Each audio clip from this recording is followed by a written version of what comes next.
Okay, we can call this meeting to order. Is Ashley here? She is not, but I'll take. You want to do the roll? Sure. Okay. Steve Davis. Preston Elkins. Here. Mike Davidson. Here. Tom DeWitt. Here. Okay, we do have thank everybody for coming today. Chris, do we have anybody attending via Zoom? Sure. Okay. The first item is the minutes of November 5th, 2024 meeting have been published and distributed. Therefore, we will not need to read them. If there are no corrections, do we have a motion to approve those minutes? Okay, okay. All in favor of the approval? Aye. Okay. Anyone opposed? Okay, the minutes from November 5th, 2024 have been approved. The agenda is published in advance. Typically, we would move quickly through this process. However, I want to address a point before proceeding.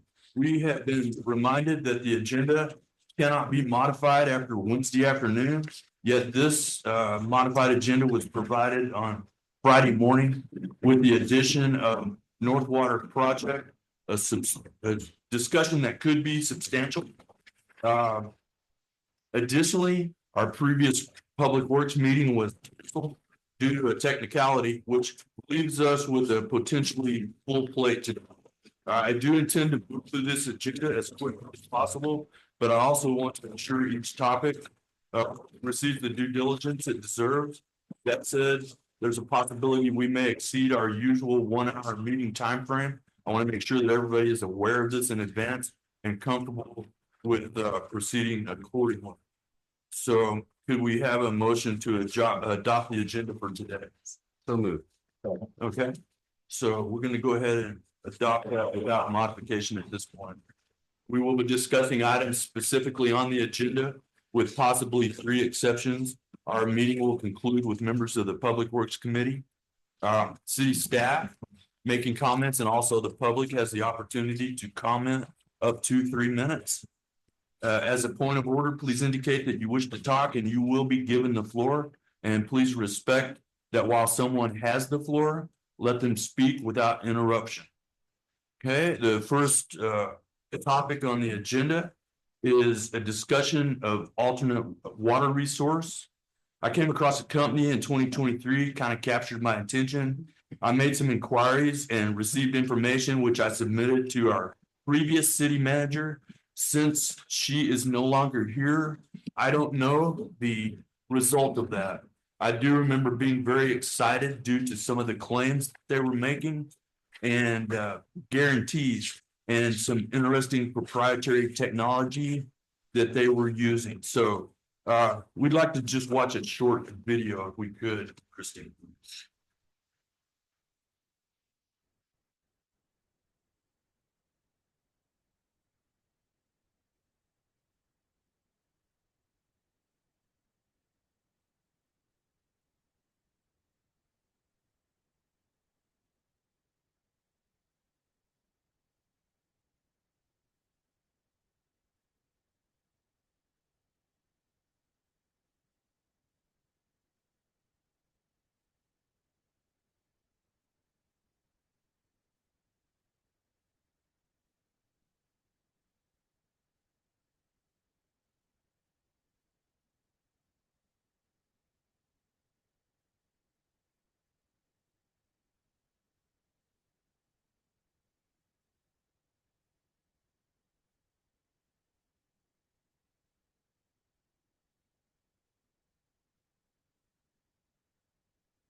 Secret.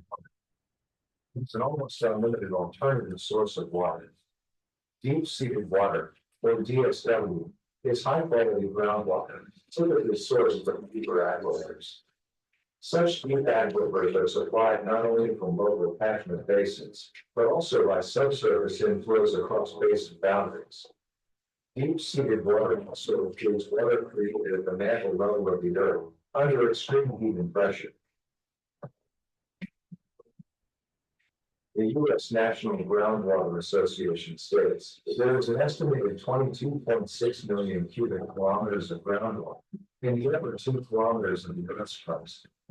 This is approximately 6,000 years of water supply at different consumption rates. Although this freshwater source may be located deeper in the shallow aquifers, new technology enables us to locate the fractures, channels, and pathways that allow us to access the deeper water without having to drill wells thousands of feet deep. Thus, this water can be made more economically elusive. With the combination of technologies available to aquifers, we can locate the water with near 100% accuracy. The benefits of deep-seated water are it is an alternative source of fresh water for drought-stricken areas. It complements existing water conservation measures, protects against contamination or pollution, permits shallow aquifers to recharge and restore surface water, reinforces sustainable water management and security, economical, fast, and scalable. And deep-seated water can be located, and water-producing wells can be completed within just a few months. Deep-seated water is the missing piece in your water strategy. Many water strategies focus on conservation rather than additional supply. Other solutions, such as desalination and wastewater treatment, are potential answers for some. But they also come with trade-offs such as high cost, high energy usage, long planning periods, and toxic waste. Deep-seated water is abundant, fresh, accessible, and it can be added to your mix of solutions as a supplemental freshwater source that is not subject to pollution. It is fast and easy to implement, and it's economical and scalable. Possesses a unique geospatial data analysis and assessment method for the mapping, locating, and extraction of high quality, high quantity water. In fact, the success rate of our technology is over 90%. High-tech advancements give science-based certainty and accuracy on where to drill, and we're not to it.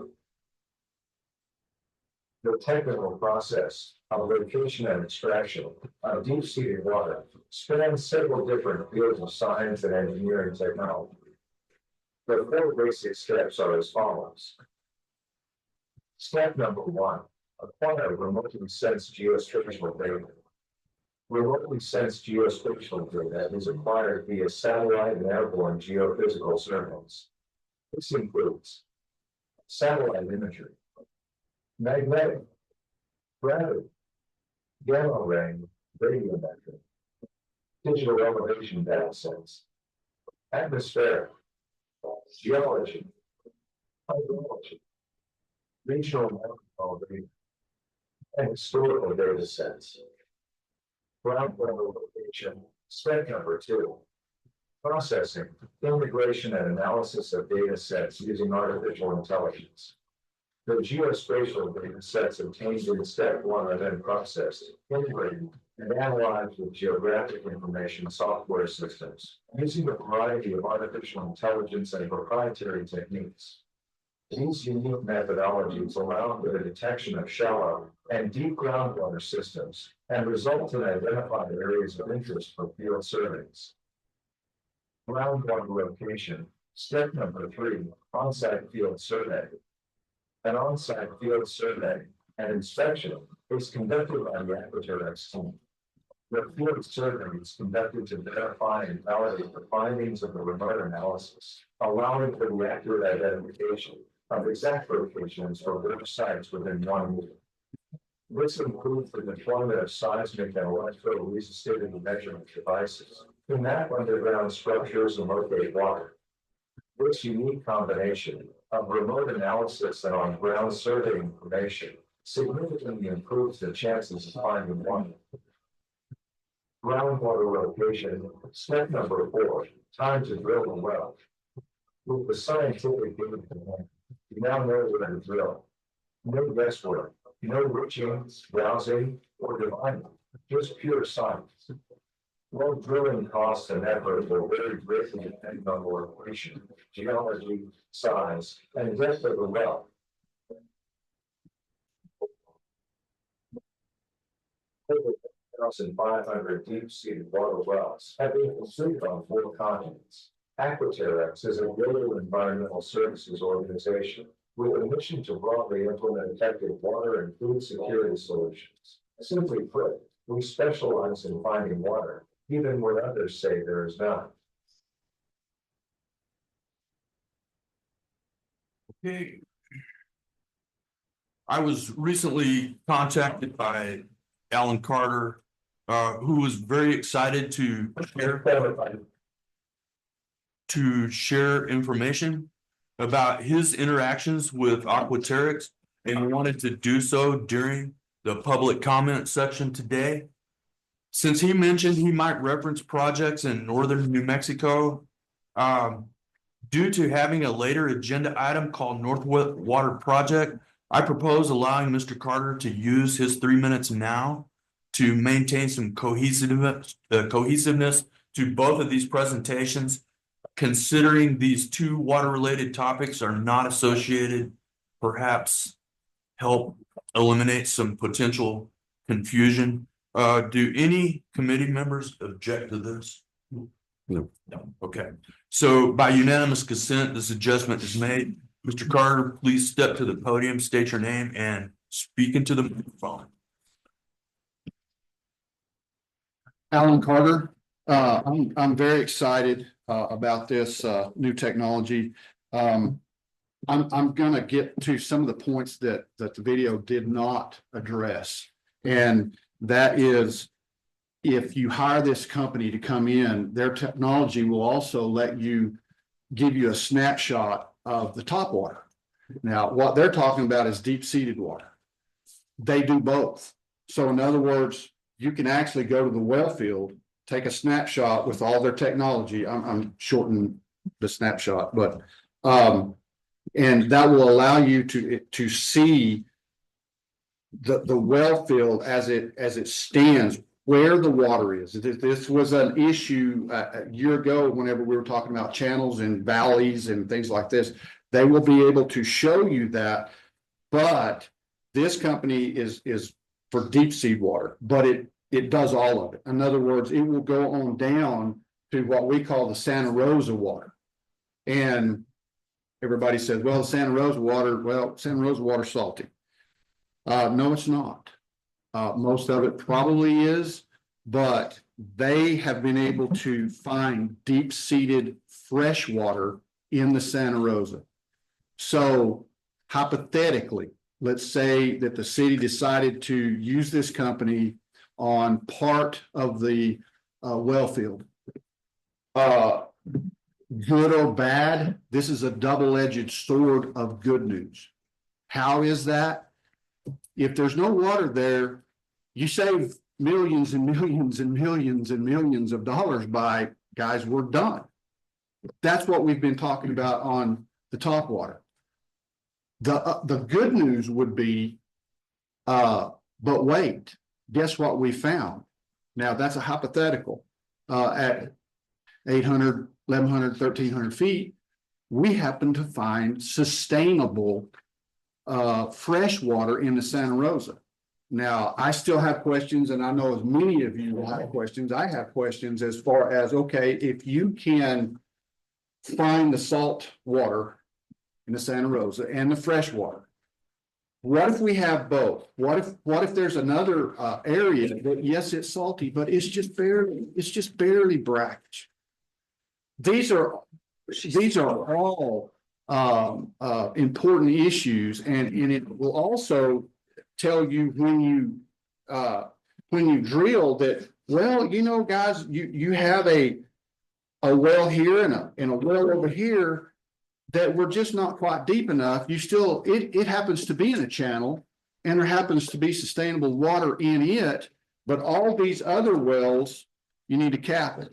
So my next issue or question really is for the city manager, Chris, because I don't know if that were to be the case, you could cap those wells that aren't producing, but you still have those permits. Therefore, you don't have to take all this time to go to the state and wait a year for a permit. You've already got it. You just move over and drill. That's the way it used to work. I'm not sure if that's the way, but anyway, the technology is being used in northern New Mexico. It's being used up at Clayton. They did hit a 1,300 gallon well up there. They spotted, I think 4 wells, but the farmer rancher only decided to drill 1, and they drilled in the most promising place where Ocuteryx spotted for them. And they didn't need to drill any more wells because of their situation. That was adequate for them. They are working north of Clovis. That information should be coming out next week. We have a little bit of information, but different area. Now that is, I don't have the information as far as that's confidentiality of whoever the farmer is or dairyman or whoever. I don't know the details of that, but I do know that Ocuteryx, I have been on the phone with the president, and he told me personally himself he would be very glad to work with this group, the council or whatever. But so in that regard, we have a solution. Whether we have the water is an unknown, but they can tell you. And we can get into, I know I'm about out of time, guys. The price is not that bad. And I can talk to you after the meeting, the price for what they're offering to make sure that we have sustainable water or not, the pricing is not bad. So, All right. thank you for the opportunity. Yes, thank you, Mr. Carter. This is something that Mr. Moyer has indicated that he is at least asking for information on. Today, this is simply meant as an introduction of the idea for consideration and meant to inform the public of a possibility. The success rate they're boasting is fairly high, and they have just been awarded a certification by the State of Texas Board of Professional Geoscientists. So we're looking forward to anything you might learn, Mr. Moyer, and I will forward that PDF brochure to all the committee members today sometime. So just to have it on file. Yeah, and this is something that Mr. Carter and I we've had numerous conversations about. My number one concern was the cost. Just because I've got family members that they're in the geophysical industry, but they're more in the oil and gas side. And so with oil and gas, they use these big, I think they're called vibrosis trucks, that you put steel plates on the ground, it goes and vibrates, but they're looking miles below ground to go find that oil in those pockets. With the water, it's at a much higher level.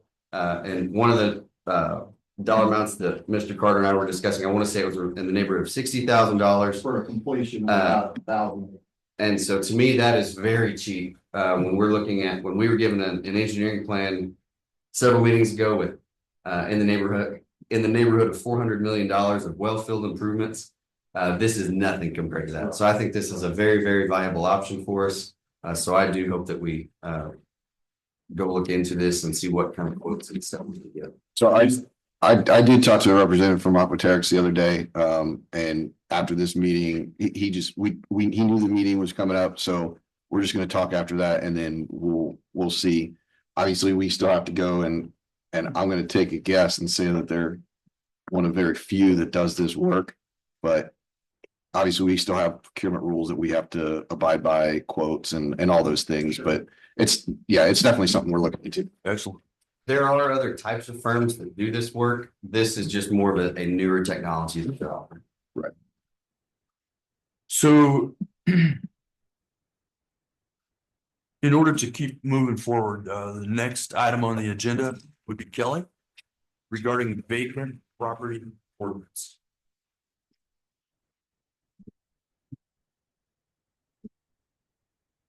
Yeah, thank you. So I was hoping this would be a little more tailored to us. But it was supposed to go to public safety first and then come to y'all, but because of the snowstorm, public safety is postponed to after you, but I was already on the agenda, so I figured I'd bring it for some direction anyways.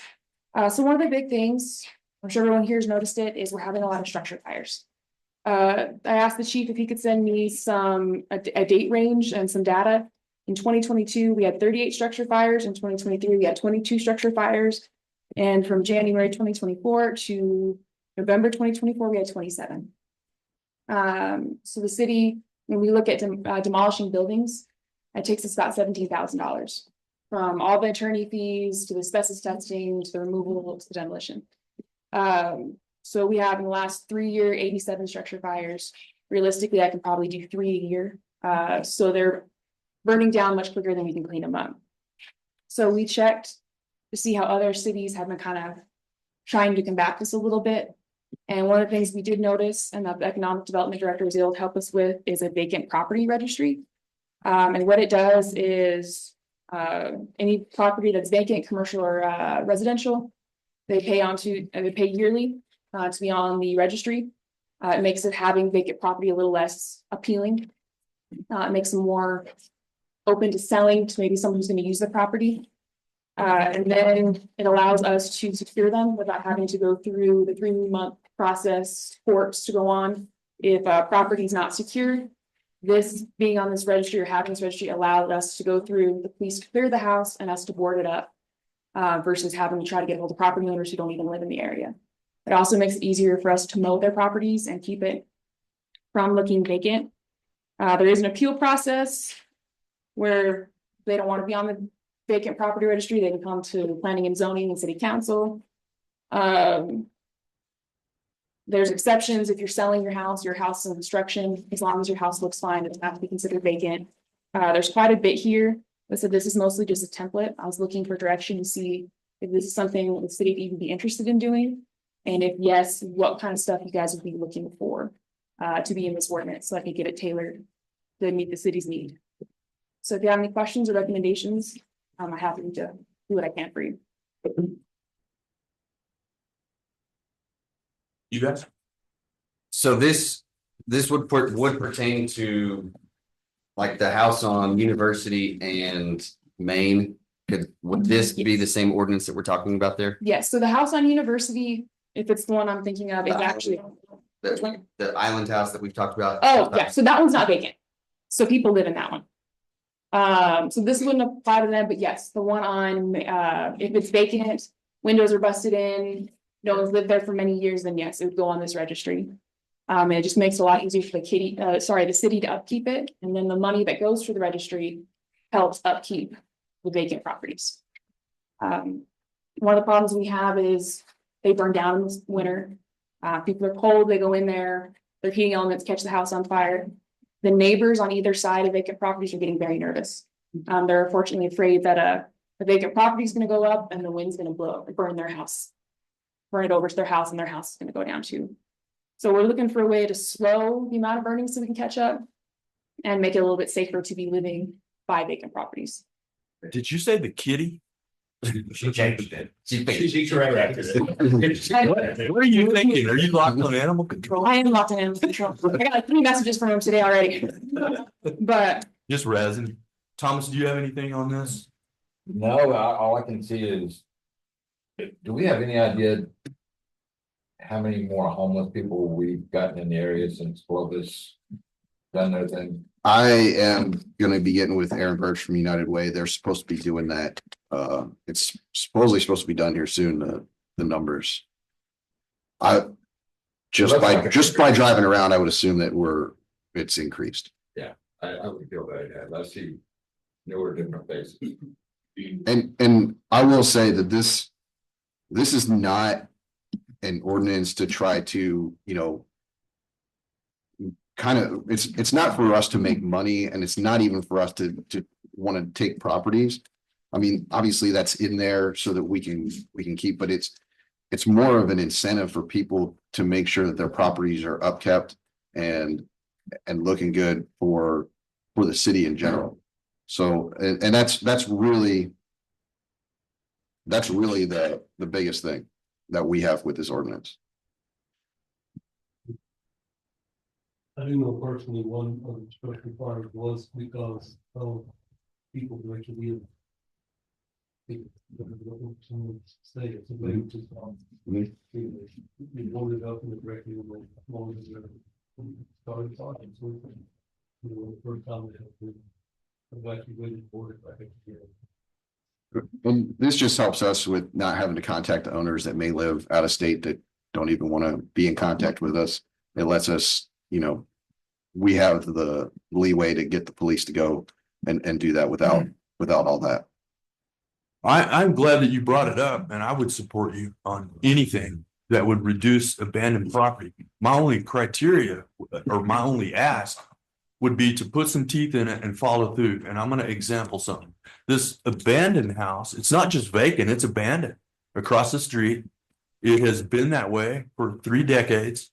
It has not had a single resident in over 3 decades because I walk outside my front door and look at it every day. So I can validate that. This was taken before council on 2 occasions, once in 2023 and the past council.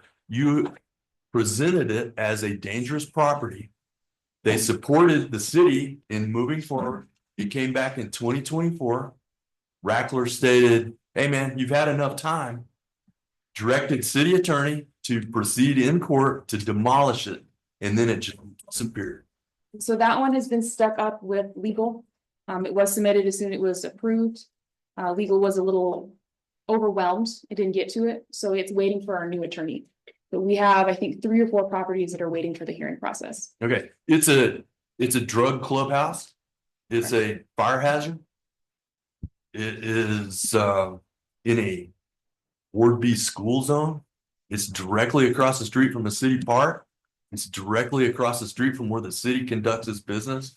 So if there was ever a property that should be focused on, that in addition to that church that's almost about to fall down behind Pat's. Correct, and that one has its emergency abatement approved too. It's just waiting on us having a lawyer to take it through the court Because process. I can't see us waiting till somebody gets killed or hurt. Oh, correct. That was why we had a lot of problems with that building. Okay. So yeah, it's completely ready for a lawyer to take it to a hearing. We just unfortunately don't have a lawyer right now. I think we would support you. I would support you. I know that. Was there anything in here that you guys would like to see added, taken away?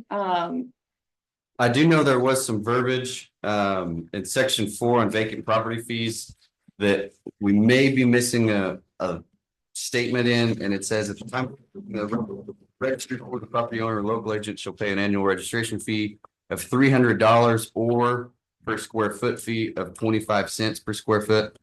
I would assume after that it would have to say whichever is lesser or whichever is greater, whichever y'all come up with there, but I would assume something needs to say there. I wouldn't pick. I do have a question for Chief. Would you happen to know for those structure fires, what does a common structure fire cost the city for y'all to go fight? Would you know that? There's too many variables, depending on water usage, personnel availability, which apparatus used if there's damage to the truck. I can give you a rough one. I can send it to you by email later today if you'd like. Sure. Not a priority. Just a question. We're talking about, excuse me. If a property is vacant, but in use by the owner. All you're looking at is they keep the facade up to standard or up. Correct. The standard might be, but you're just looking for maintenance to be done, is that it? Maintenance, I think it's under section 6. yeah, under section 6, it talks about exterior surfaces, painted, and then windows and doors so that they can be intact and that the property shall be maintained and be able to be locked and secured. Obviously, break-ins are just a thing, right? And we can't. But if the property owner, is doing these things in good faith, but that's why we have this registry, so we can contact them, be like, hey, police went by, your house was broken into, we need to get it fixed, those types of things. But it also gives us leeway to temporarily fix it while they're waiting. So we did against them, just plywood and windows and doors open. I mean. And that's not really what that's, Use it for storage. Well, and so one of the things it says is on your section 2 in your definitions, it explains what evidence of vacancy is what they're gonna be looking for. So overgrown or dead vegetation, accumulation of abandoned personal property, visible deterioration or lack of maintenance, graffiti. No evidence of utility services, that kind of thing. So if you have a nice house and we can't tell it's vacant, we're not gonna put it on the vacant registry. Anybody's not exactly a nice house. So it would be something that doesn't use it, would need to be just plywood on the window, because you can't do the police all the time if you put bars or whatever on this building for glass. And that's something you guys can recommend if you would like to allow plywood. I believe security requirement does explain here what it would like, but this is a template. So if you want to say, hey, plywood's acceptable, great. If you want to say plywood's not acceptable, we'll put whatever you guys recommend and take it to city council for their final recommendation. Good question. The houses that have burned. It's still in a legal waiting game. So we have to go through the dangerous property, dangerous building one. It's at least 3 months. And then we get to the hearing, which is usually about 3 months, but it's more of a money problem. So we have, I think, 40 dangerous properties, not some including this, but not all including these new ones. And we only do $50,000 a year in that budget for cleanup. And if each demolition costs total about 17,000. Yeah, that one. They're burning much faster than we can go. We're trying to see if there are some like veteran programs that'll clean properties up. Habitat for Humanity, economic development. We're trying to see if there's other avenues to try to get those properties helped. But when it just comes from us cleaning it, we're 15, 20 years behind, just catching up on what we have now, which is where we're trying to stop it from being 30 years behind. I can just see, like on 17th, that house that's burned down over there. A child getting hurt over there, cut, tetanus, And these buildings are dangerous. horrifically dangerous. Structurally, they're unsound. We'd really like to increase the safety, and I don't want to live by a building like that. Right. If I was buying property, I'd look and go, I'm not gonna live Well, by it. he values properties around it as well. but It does. Still the safety. Perhaps we could take this up at another time or slide this over to public safety, but I think you definitely have our support on this and slide city council to that. Yeah, I'm taking it to public safety. They got rescheduled. I don't know if it's this week or next week. This week. We'll go for their recommendation and. Absolutely. Let us know what we can do to help. Perfect. We appreciate that. My apologies to Steve Chavis and Joe McVeigh on this issue. I'm gonna make a motion to table to the later in the meeting, the cemetery trees and budget and plans for city parks due to it not being an emergency situation, in order to allow the North Water to make sure that we get that discussion in due diligence. So do I have a second on that, or do you resist that motion? Okay, all right. Anyone opposed? So we're gonna do that to later in this meeting. If we can't get to it later this meeting, we'll postpone it and definitely pick it up next Public Works meeting. It is a non-emergency. We can jump to forecast for street repairs. Tom, We can do the same there. how about lighting and landscaping? I can answer that one real quick. The lighting I can answer for the Rotary Park. The lighting just came in 2 weeks ago. It's on the list. We just haven't, we have a lot of projects and we just haven't gotten to that one yet. Okay.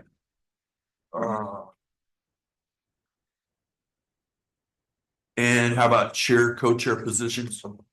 Real quick, backing up on that. Yep. On stuff like that, on simple projects like that, I Mhm. know Steve we're talking about doing our own work, with well field with concrete and everything else. Correct. Is there any reason why we can't reach out to a contractor And I mean, we're talking about piers in the ground to set lighting. No, Correct. solar light. And we can do that. We don't have. The problem is we have to get, well, actually, not that one. Three quotes. I think we did it, we were gonna do it because of budget, just to save money is really where we're at. So we'll look at it and we'll see how far out it is before we decide on whether we want to have somebody else do it. Because I did see some lighting out at the city area at one point, and I'm sure when we had the snow, you couldn't tell it was there, and somebody's gonna drive over it, it's gonna get damaged, what have you. Okay. Because it's on a flat pallet that's not more than 18 inches tall. Well, I'm sorry, where? It was out at the city area, out there at the. Whatever y'all call that. Oh, everybody knows. Oh, If they go through the road, they're not gonna hit it. well, I know, but I was talking about with that much snow on the ground, you know. And who knows what could happen. I was driving around out there, so I wasn't known, but I did see him whenever it was. So could we consider that one as well? Maybe we can pick that one up. No, that's fine. And how I about would chair like and co-chair positions? That doesn't seem like an emergency, but is it? I've talked to the mayor about that. He's working on finding a replacement. Okay. Okay. Okay. Pick that up Good. later Yeah, or next, no, that's fine. another meeting. Okay, I'll make another motion that we table forecast for street repairs, lighting and landscaping at Rotary Park, chair and co-chair positions until later in the meeting, which depending on time frame, we may postpone to a future meeting. I don't think all of these are immediate emergencies. Could I get a second on that? Second. Okay. Anyone object to that? Okay, so we're gonna table those for the moment till after the North Water project presentation.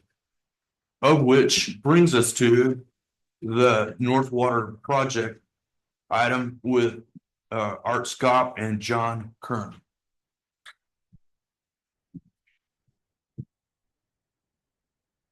And if you would state your name and go from there. My name's Art Scott.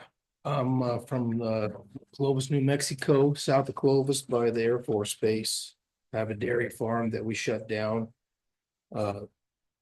Chairman Davidson and committee members, I appreciate the opportunity to introduce the North Water. One of the good things for Portales, I'm from Portales, I grew up here.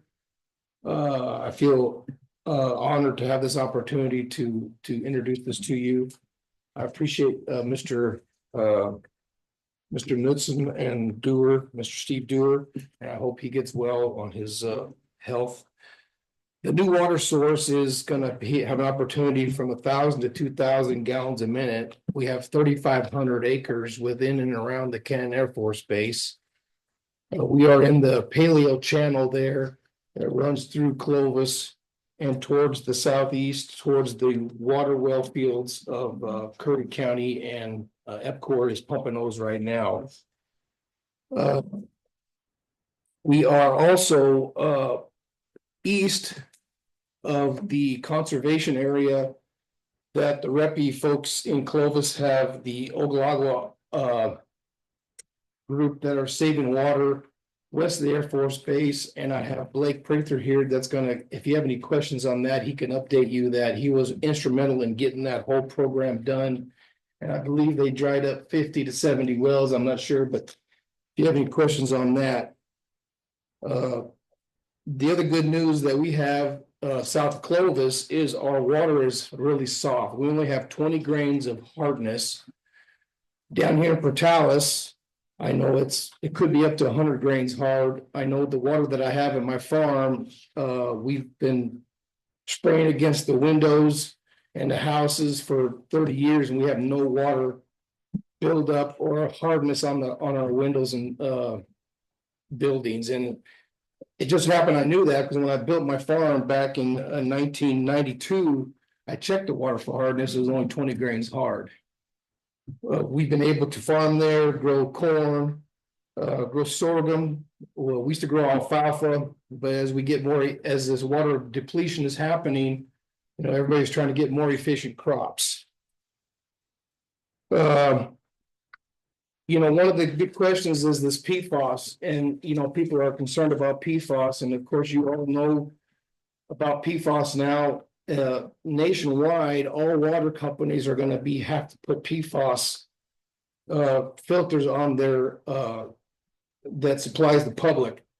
We know that PFAS is at Logan, yeah, it's in a small amount, but there's a lot of small amounts. And the good news for my land is only 50% of my land has contamination of PFAS, but it's continuous. And so it's in some of the deeper channels. So the opportunity for Portales is not all 100% PFAS. We also have good, clean water. I have John Kearns here. He's going to talk about the settlement funds from 3M and DuPont. And also he's going to talk about the New Mexico funds that are available right now with the New Mexico Department of Environment. We had a meeting with the city manager, John, and I think we have an introduction that we've been communicating with them. We also have a man that's hired in Santa Fe who's a water engineer and has worked with the Environment Department, and he'll be our liaison there to help go over some of those things. We are currently working with a company out of the Midwest, and it's called Clean Harbors. Clean Harbors is an international company worldwide, and they are in the process. We have a contract with them at our farm right now, and we're doing a test on 5 different resins. And when we get done with the resins and the testing, they're going to know which resin cleans this water to zero. Because in the Clean Water Act and with the new PFAS MCLs with the federal government and EPA, it's down to less than 1. And so we have to make sure that it's less than 1 to all and then that's why the city are going to be forced to do this, because I know that Portales has a small amount, which is good news in a bad way. And John will explain that. The dairies in and around Clovis have been filtering water already. Part of the FDA, you have to have certain food qualities, and we fell under that right away. And that's one of the reasons why I had to shut my dairy down, because we were above the FDA. So we shut that down. And right now, with dairies that are filtering, we've cleaned multi-millions of gallons, hundreds of millions of gallons of water already. And we're right now, the average area is we're cleaning about 500 to 600 gallons a minute in our area right now currently. And we're able to have our water clean for our animals, for our homes, for our employees. And of course, milk is 97% water, so it has to be out of the milk before you can ship it too. So we're already proven that the technology works. The good news for Portales is, and John's going to explain this, there's zero money up front to join us in our quest to get money, and the water for Portales availability, infrastructure's money's there. There's there's federal money that came to the state, and the state's offering to help us and hold our hand with this project. Like I said, I'm from Portales. I know that I'm very familiar with that water supply that we have in the Kakawai Road. I used to rent the feedlot from Wayne Baker out there, and I know I've seen the farms out there, and I also understand what the aquifer's doing. And I know that if you go east of the Kakawati, it doesn't get any better. If you go south of Portales, it doesn't get any better. If you go west of Portales, it doesn't get any better. The opportunity that we are offering in the north is a new source of water that has access to more water in the area, and we're in the main paleo channel. And with that, I would like to introduce John Kearns. And if you guys have any questions as we go along, we're a wide open book for you guys. One thing about your testing, you had mentioned one time before that you're actually filtering this water and using it in your personal home, is that correct? Yes. And we've been able to get this to 0%, is that correct? I send it to the GEL labs and then they do, it gets down. It just depends on what kind of filters you have. But according to the water that's gonna go to a city, it has to be down to less than 1. My personal wells at my house, we send the samples off and it's right at 1.5. And it depends if it gets spent. These filters are like air filters.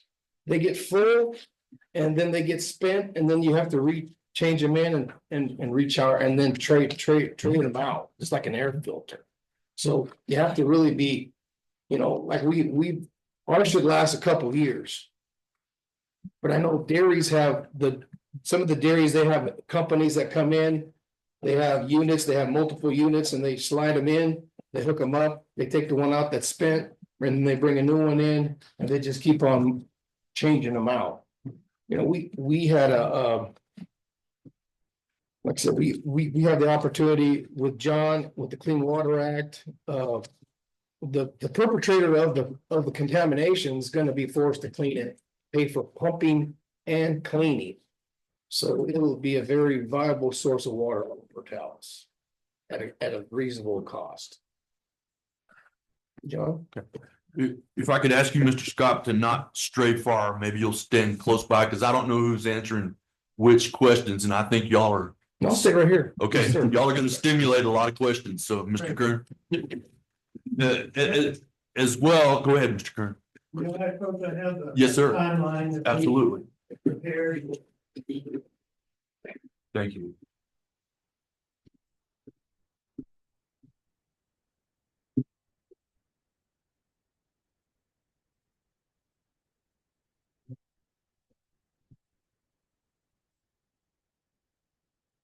Mr. Kern, I know who Mr. Scott is. I don't know him personally. I do know what happened to him. I know why he's here. I don't know you. I was hoping for some clarification regarding your business interest in this transaction. I'm seeing that you have a law firm or the JBK International, seeing that you're an attorney in South Carolina, lobbyist in Santa Fe, having a business interest in Clovis. What role are you in this project? Are you a Thank you. PR person, consultant? Consultant, I would say. Okay, all right. I've been working with the several dairies surrounding Cannon Air Force Base on this issue since 2019. Okay, I have a lobbying practice, partner in Washington, DC, works on federal issues, cover the state issues. My wife's from Clovis originally. We live Okay. here.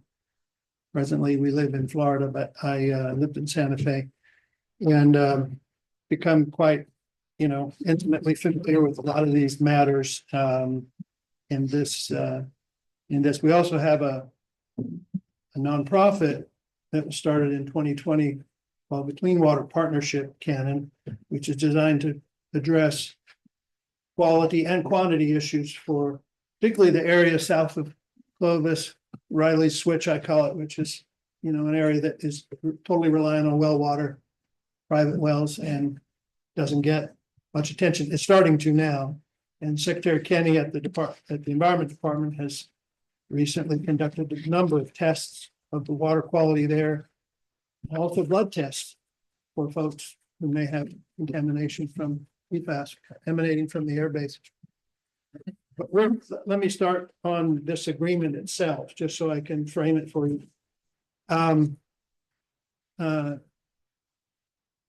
Mr. Scott and his wife, they have about 11,000 acre feet of water rights, which they can't use for dairy or agriculture. And it's available, became available. To transition that from agricultural use to municipal use, the number comes down to about 3,800 or 4,000 acre feet. And the resource is plentiful. They sit on top of the deepest water of the Ogallala aquifer, and they have, I think, 48 wells on their property. And several of them are 250 gallon per minute wells. And there are many in the 100 to 200 range, but they've got a lot of resource. They've got a lot of access to a good resource of water, which right now is not really being utilized. And I think to make it available to the city was something that Art, having grown up here, something that we have had an interest in for some time. He has had an interest in, and we've been able to reach in July this agreement called an option and exploration agreement. And Mr. Dors signed on behalf of the city. It's a zero cost proposition for the city. It's been a 6-month option period, and that's expiring here at the end of January.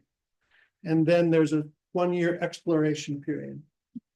And that's really for due diligence and for the determination, what are the funding sources available?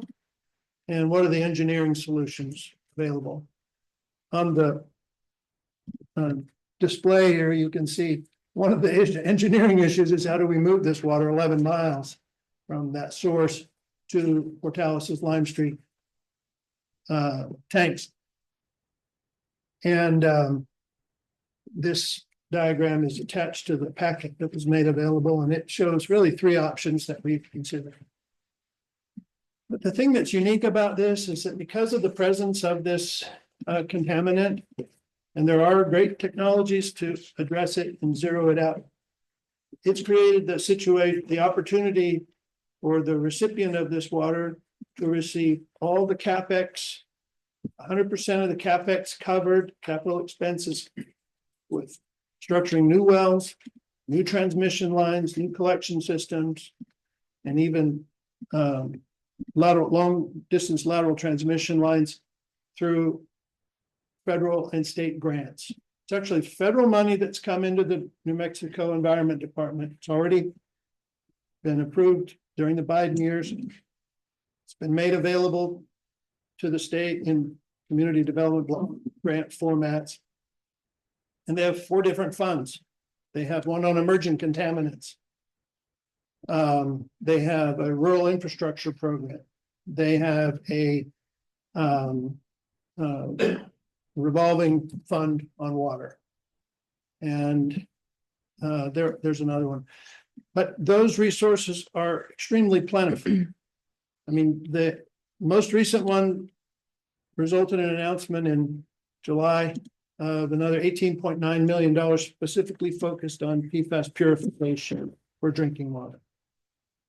Secretary Kenny actually has a component in his budget that he wants to introduce here in 2025 for another $20 million solely for Curry County in consequence of the Cannon Air Force Base contamination.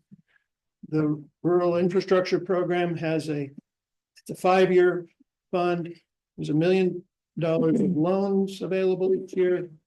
And then there's $500,000 of grants available each year for planning and to address technical issues and resource issues. And the emerging contaminant one, the state received about $67 million to deal with lead and emerging contaminants. And so about 1/3 of that has been set aside for emerging contaminants, which is PFAS. It could be some other, but this contaminant and the extermination of this contaminant in this water supply is really top drawer issue for the environment department. Secretary Kenny, as you know, has made several trips to Roosevelt County and Curry County, and his staff from the chief of the Water Bureau on down have taken the time to meet with Mr. Moyer and Ms. Flores and explain the different funding programs that are out there. So we feel like at the state level, there's a tremendous opportunity during the exploration phase this coming year, if the city exercises the option and goes into the exploration phase, for the discovery of what will be the financial solution. I'm not asking, Art's not asking, and no one is asking the city really to put any resources into this. And we don't want the ratepayers to have to pay for all this. So there are also federal resources under the Safe Drinking Water Act. Since the Department of Defense was responsible for the contaminants, they are responsible for providing municipal water system, not an agricultural water system, but a municipal water resource with purification. And the cost, not just the capital expenses, but the operating expenses year on year, replacing the filters, maintenance, and keeping it up to standard. So for years, we've had a standard in this 70 parts per trillion. Biden's EPA brought it down to 4 parts per trillion. Ute Lake currently has 2.9 parts per trillion in its most recent test. So Ute Lake water is going to be treated for PFAS, undoubtedly. Sand Hill number 3 in the existing network of wells that the city has had one well that had 1.6 parts per trillion. I will say on that, I do believe that was a false positive. They went back and retested it and that was negative for that. So there were no PFAS in that well. Well, one time there was, and it was measured, and actually it's a good thing that there was, and I'll tell you why in just a second, but the resources are there to have that prophylactic safeguard on that water as well. So when we talk about finding resources to purify, Sand Hill and Johnson Hill and those water mines can also be treated and be brought up to a standard.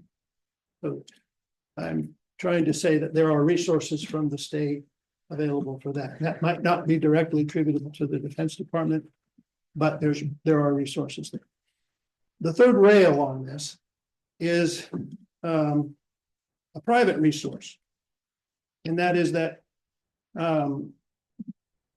since 2019, municipal water districts across the country have been in litigation against the big chemical companies that generated and produced these products, mostly firefighting products that ended up in water stream. And to date, there have been 4 major companies that have settled with a class of plaintiffs. Portales is one of those plaintiffs and has filed a claim to participate in this settlement fund. There's about $15 billion in the settlement fund. There are about 4,000 municipal water districts across the country that have participated. And we don't know exactly today what is the dollar value of the claim that Portales has. We know that Portales was apportioned 48 million points on the scale that they developed, meaning they looked at each well and determined concentration of PFAS as well as the size of the well and its size potential, historic use rate, as well as its potential. So there was a matrix involved on each well, and a point system was developed by the settling parties.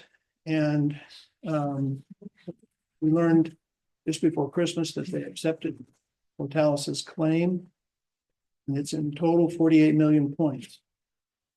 Sand Hill 3 by itself, if the city elects not to take part in the North Water Project, it still has a claim relative to Sand Hill 3. Without that Sand Hill 3 hit, there wouldn't be any points at all available. That was the silver lining on that 1.6 parts per trillion, was that was a hook that made all this other resource available. So 3M Corporation, DuPont, Tyco, the big name in firefighting products, and BASF, a German chemical company. They've all reached settlements agreements that have been approved by the court. So nationwide, 4,000 municipalities have had all their cases consolidated into one action, one proceeding in the District of South Carolina in front of a judge. And that judge has been handling all the common issues relative to all these cases. For example, the Air Force presented its witnesses one time rather than having to present its witnesses 4,000 times. So this multi-district litigation has resulted in both against the chemical companies and against the USA. Because Canada is but one of 411 military facilities around the country that have created these issues for neighboring communities. It so happens that Cannon Air Force Base and its neighbors are the bellwether case for the entire country. Right now, the litigation is ongoing and it's coming to a head, but whether the federal government has liability or whether they have sovereign immunity is going to be addressed, focusing solely on what's happened with personnel at Cannon. So that's quite interesting. It's not directly relevant to today. But I will say there's been a lot of discovery, there's been a lot of evidence gathering. It's been quite helpful for us to pursue this on behalf of the city and for Mr. Scott. Now, so the city, Mr. Dorr, signed the option agreement. At the same time, he signed a fee agreement, an engagement letter with this law firm out of New York called Napoli Shkolnik. Mr. Napoli, it turns out, is the lead on the executive committee of the plaintiffs' bar that has reached these settlement agreements. And I expect at the next city council meeting, we'll have him available to share his insights. But the scoring system for these points and what that means is going to become available really quite soon. We don't know if those points are worth $1 each or whether they're worth 10 cents each or what. Could be 4.8 million, could be 48 million. I don't know, and I can't say. I'm not involved in that case that way. So we're going to learn about that. But I think that if it would be imperative for the city to exercise the option to go from this option phase to the exploration phase in that agreement, in order to really give it the old college try and see if this project can be brought to fruition in order for it to qualify for those funds. Only because of my bad memory, could I interrupt you and ask you if that happened, exploration phase, is that turn into an obligatory phase? I understand we're not in an obligatory phase at this point. Right. But does that turn into an obligatory phase at that point? Well, so far, the only expenses have been covered pursuant to the contingent fee agreement with the law firm out of New York. And then I guess my fees and Mr. James Biarzi, who's the hydrologist, and Mr. Scott has covered those so far. Mhm. And so the city hasn't had those. And the only thing would be, I think, that if we were able to secure funds, I think we might end up having an invoice relative to those funds alone and not to independent resources from the city. But those are covered programmed funds, potentially, if they are able to be received. That's the only source there is. So Okay. other than that, there's no financial obligation. Okay, you mentioned the DoD obligations. I could see the DoD being responsible for making Mr. Scott whole. That would make sense, but if that product, contaminated product, is transferred to another party, are they still obligated under that condition? Yes, in fact, they're much more obligated because it's municipal water. It would be. But that municipality is making that voluntary decision Right. to buy contaminated water. There's no excuse based on grandfathering from one water purpose or dedication to another. Okay, The standard is universal and non-waivable. It's under the Safe Drinking Water Act, and it Okay. requires that any water that goes to humans, Americans, needs to be purified if it's detected. And Art mentioned that that standard is coming into force. It is coming into force in 2027. So all the water from municipalities that have ever had any detection of PFAS are gonna have to be treated. We've been placed, Mr. Kern, we've been placed in a bit of an awkward situation. Ordinarily, we would have put this on the agenda and had a discussion and recommended to council and to the public whether we supported you or not. And by majority vote, but due to how this was presented, we really don't have the ability to cast a majority vote. Yes, sir. But also due to how critical this topic is. And considering we are a Public Works Committee, which I translate to mean working for the public. I feel obligated that each of us be able to go on record as individual committee members to make our opinions known about this. And I'm gonna go first. I'm gonna be that guy. I know you being an attorney or you guys doing this have bound to run into some resistance. So I'm gonna give you the opportunity to polish that presentation because this sends red flags to me that are impossible to ignore. Should we interrupt the presentation? Oh, I'm sorry. Are you? Go ahead. I didn't go item by item through the timeline, but I just, You're welcome to. well, I want to clarify that. This covers the era from 2024 through 2035, actually. So what is foreseen as a 10-year lease? Of course, that's renewable. That's one of two options. The other option would be for the city to acquire the water rights and acquire the asset for itself in perpetuity. And so as you can see on the timeline, it has the choice to make one option paid by pay a fee relative to each 1,000 gallons per minute that are utilized, or to acquire the water, own the water for the people of Portales. And then you can see here, we also have the prospect of the Ute Lake water supply coming online. I think the current forecast is 2031. But I put that in there for your, just for your convenience and reference. So what is foreseen here is the coming 12 months. And of course, if that's inadequate in terms of a period of time to conduct the first package, the financial resources from state and federal, and we need more time, there's certainly flexibility, the opportunity to have additional time as is needed. But the goal is to try to do that within a 12-month time frame.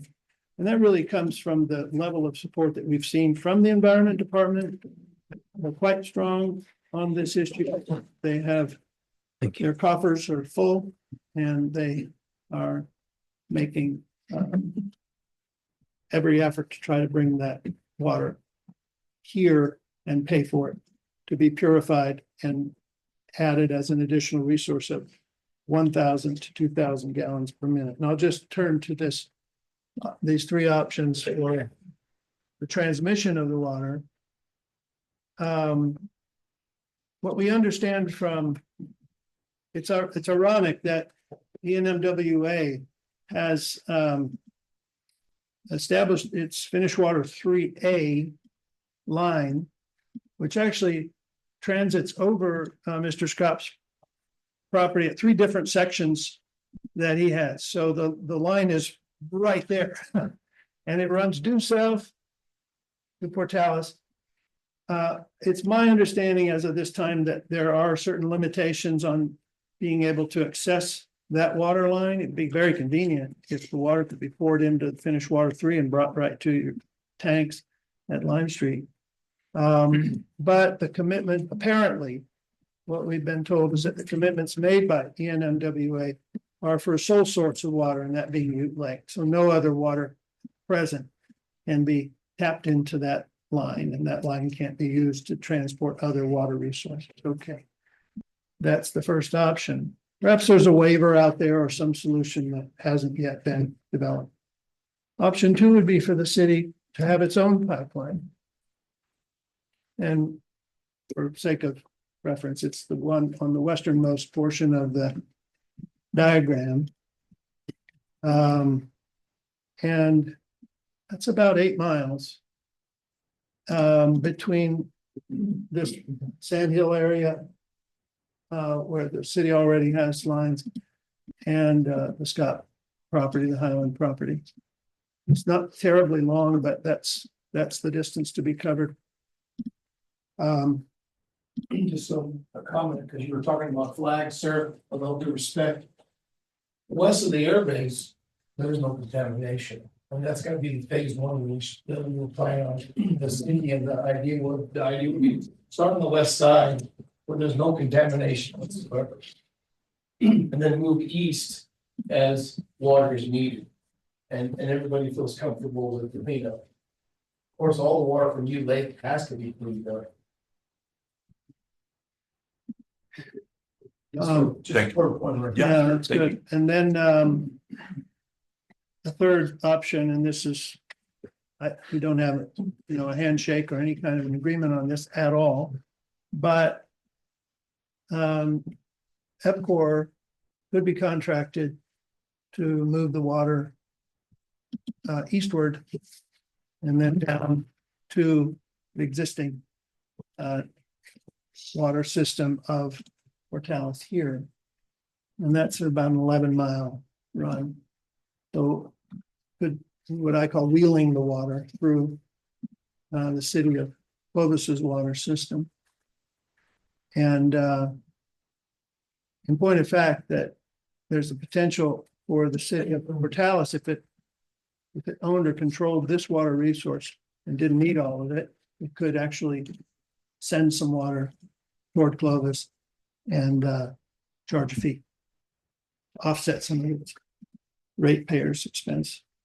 So those are just provisionally the three different transport options, all of which would be addressed in this exploration phase. I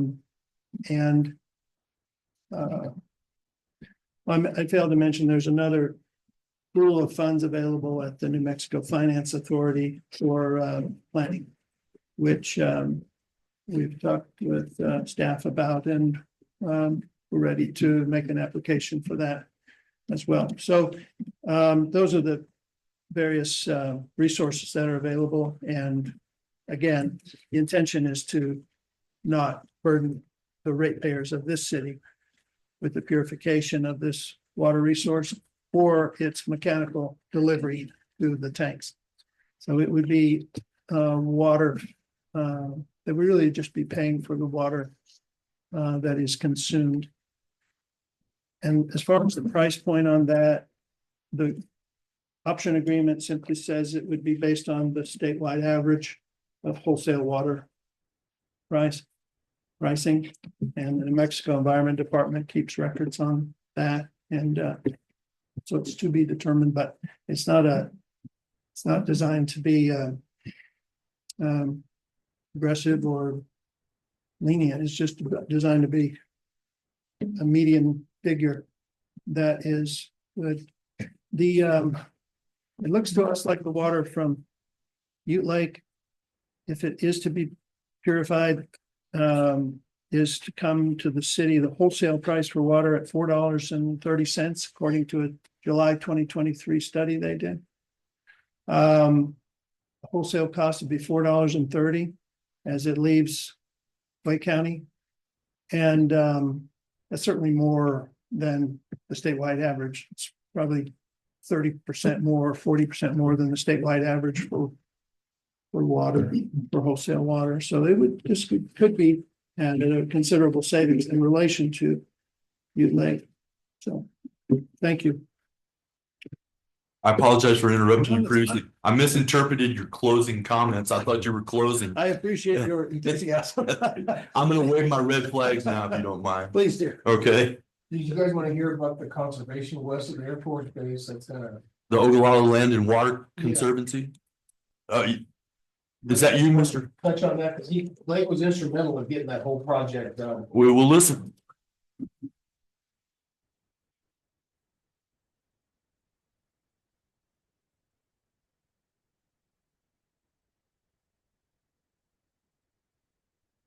Morning, members. I tried to avoid doing this, but Art drug me down here. So. You know, I served on the board during Clovis when they did the Clovis Water Assurance Plan, and the reason that was done is in looking at our water failures and everything is Clovis recognized that with the water project, it's a very viable project, but as all things, it has strengths and weaknesses. And in doing so, one of the things that come up in all that was, well, we're using our groundwater up, so we've got to adopt policies to begin to conserve water, to save water, so that in the event that, you know, that you use the water from the reservoir, hit the minimum pool, that you have a water supply to bridge the gap or say balance the grid.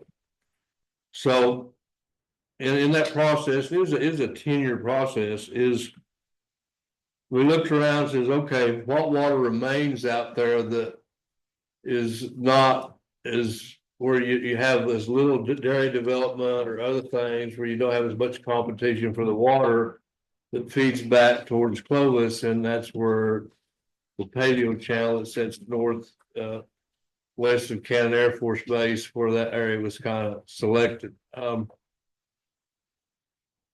The whole idea was to conserve water, so if the day comes along where you need a supply of groundwater, you still have something left to retrieve. And that's the problem with where I think a lot of us are in this area is we've used up a 90% of our water. We're getting down to the end. So we wanted to save something, so there was a potential future water supply or future water source in the event that we used most of the water up in the reservoir and it wasn't able to pump. That same stream is what feeds Cannon Air Force Base. The water that Art has, it sits below Cannon Air Force Base. I think that they ended up they conserving about 8 billion gallons a year. That's figuring the water based upon the time of the year, the amount of days that the farmers are going to pump it, which is about 250 days a year. It's been represented there was 40 years of water there. There's not. The theology was if and then when Dr. Rawlings did the water study back in 2017, that we had 10 years of water left in the area. Well, if you pump it at 20% of the norm, it would last, instead of 10 years, would last 40 years. And so water conservation is the plan that was put together so that we would have an additional source of water. And then, like in Art's instance, his water could be used to supplement your community as your well field continues to dry up, and in the event that the reservoir wasn't able to provide water because of droughts and other things of that nature. So if you got any questions, I'll be glad to answer.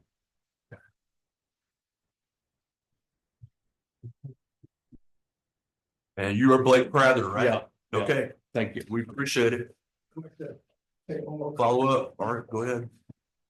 So at the end of the day, how many times you get an opportunity for 3,500 acres in one spot continuous? That's opportunity to get financing where it doesn't cost you nothing to get into. It's a gift horse. Thank you. All right, I got one question for you. This that will have here. You went through terrible devastation with your property and your water. How do we address them concerns to the people that are going to bring up, they're gonna bring up and concerned about putting your waters into our system? How do we address that, Phil? Well, right now we have dairies that have the same, have the same contamination, less amounts. And they're operating, producing food, and they're cleaning the water. There is technology to clean the water. If I would have known 10 years, 20 years before I had this wave come at me, I could have had filters in, and then I wouldn't have the problems that I have. And like I said, there are other communities, Tucson, Arizona, they have an Air Force base there, and they're actually pumping and cleaning the water. There's hundreds of, in Colorado, there's a Fountain, Colorado, they're pumping, they have all filters in. And it's basically what you're seeing, it's as this is a new imminent contamination that people are just figuring out. There's probably gonna be more out there we're gonna learn in the next 20 years. This is one that everybody's hasn't looked for, and now they're finding it. And it's, and I'm shocked that it's even at Ute Lake. I mean, I'm just shocked. But I know one thing, your hardness of water at Ute Lake is a lot harder than your Portales water. It's very hard water there. I mean, as soon as you splash your boat, anytime you gotta use Acid. no, Acid. no, we don't use acid, what's that stinky vinegar? We use vinegar to clean all the water spots up. Oh, I was thinking of putting 10 boats. So, yeah, but anyway, But you're right. the opportunity is, like I said, not all the water contaminated on my farm. 50% of the water is not contaminated, and that was phase one. And the opportunity, EPCOR is not scared. EPCOR was ready to make a deal with me. And the reason why we didn't make the deal with EPCOR is because we offered the same thing to City of Clovis. And they turned us down because EPCOR could not participate in this because they're an international company. And they would have, and I think they would have benefited from it, but Clovis couldn't do it because they have a contract with them. This way, you guys have an opportunity to get the money, the federal money that's available from the Environment Department, that's coming in, that's available for the state. And I think Stuart Ingle mentioned this to this group. I think they were talking about that too, right? I mean, that state funds are not available to independent companies or individuals. I can't get the money from my own company. We can get it for the city of Portales. And that's why we have to partner with Portales to be able to receive the funds. Okay, so then what you're saying that is, if we enter in with you, we can't enter in with that or vice versa. No, you can still, I don't think that, I mean, if you want to enter with EPCOR, then basically this, our money is not available. Right? Your water, you would have access to all the funding for purification, no problem. And you would have control of water. And then how you distribute it. Up to 2,000 gallons per minute. That's the bargain. Yeah, I don't know, I mean, I'm sure I'm sure they can run your company, they could lease your company from you, but you still have to control ownership as far as I know. I mean, I don't know. Unless the lawyer says yes or no. But that's all part of the due diligence. Clarification, if we go with it for it dissolve all of this money funding for us as a city. Yes. No, I wouldn't agree. Oh, maybe not. I would not agree. If we sell the rights to not true. Potentially, if you sold it. Yes, sir. You sold the water system, that's. I guess that's the geology, but.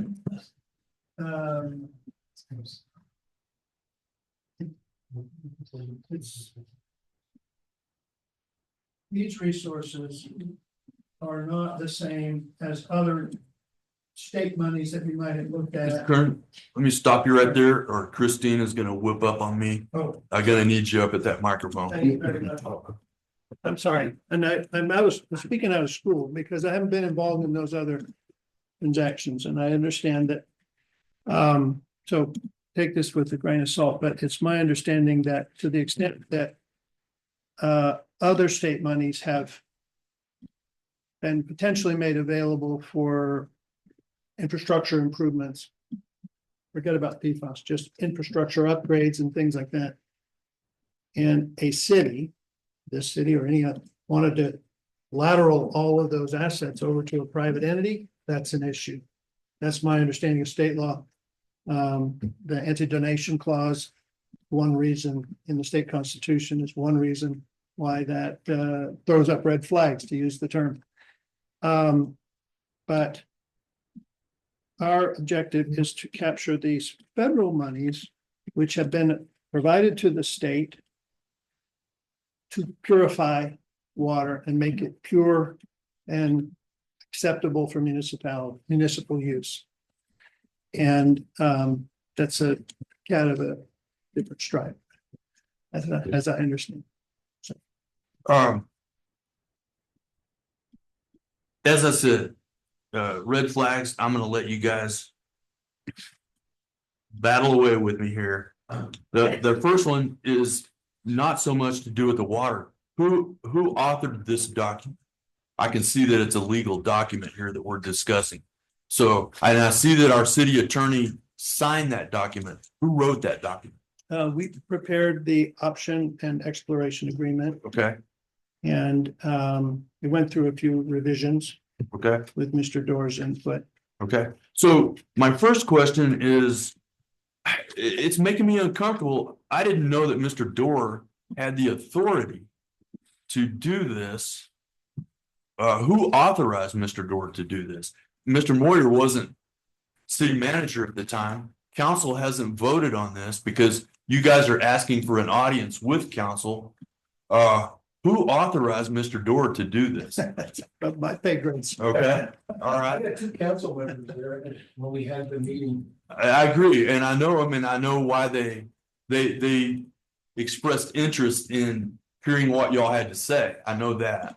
So my concern is I can't see Mr. Doerr just unilaterally taking this upon himself to authorize even what we're talking about, even if it isn't obligatory at this point. But again, from that point, I know that it states that this document was initiated in July 2024. City Council hasn't voted on it. Public Works knew nothing about it. Water Advisory Group knew nothing about it. The citizens of the city knew nothing about it. But despite this, the North Water Project wants to present this to council on the 21st, yet needs a decision like 2 days later.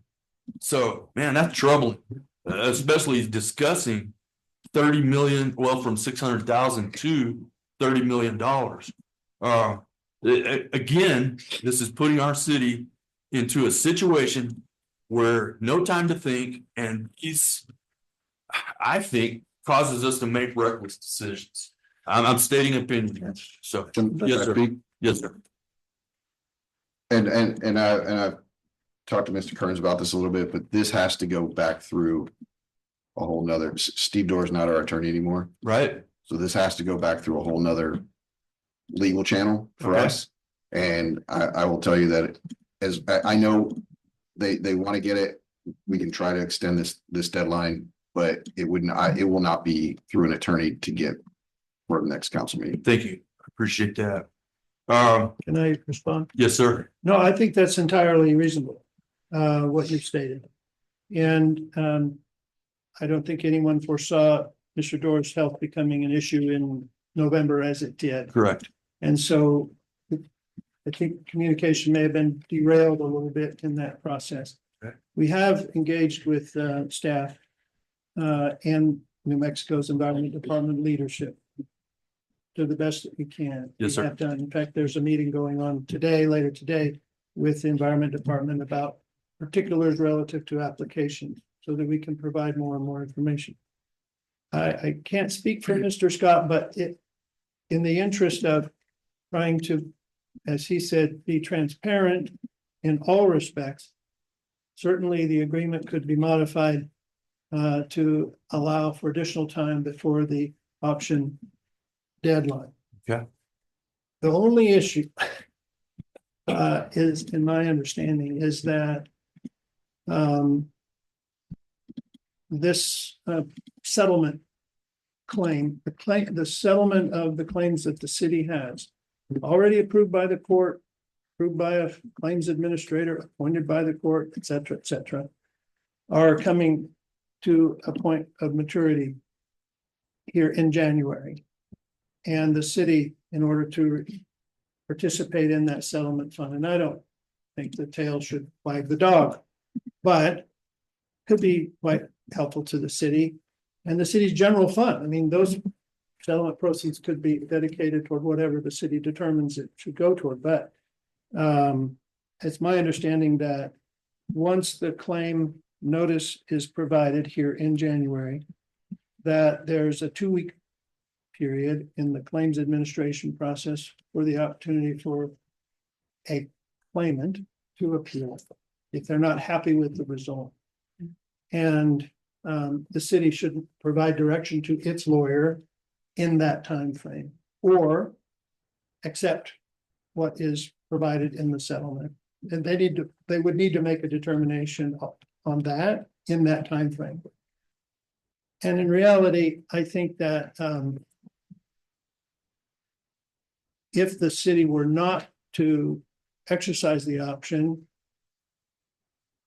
then in good faith, and I'm not saying it has to be done January 21, but if it eventually determined to not exercise the option and not take advantage of the North Water resource, it should not participate in those settlement funds, because it would really be a fraud on the court. Nobody wants that. Because to get paid for a claim relative to an asset which doesn't fit with the city any longer, that would not be appropriate. Now, the Sandhill number 3 by itself had 223,000 points assigned to it. But it has some value independently. But this is 48 million points, and that's 223,000. So I'm just trying to move this in a way which is cohesive, and I'm not trying to force it on the city at all. And I know Mr. Scott is not. I understand also that city needs an attorney on these points. Just like with the derelict housing issue, you've got to have counsel. And no one's going to force an action to be taken without advice of counsel, certainly not. So I appreciate that statement. Okay. My red flag bag is still full, so I'm gonna, I noticed you mentioned PFAS being detected in our well field and in the Ute Reservoir, and I don't doubt that. It's been detected in rainwater. 99% of the people in this room have PFAS in their bloodstream.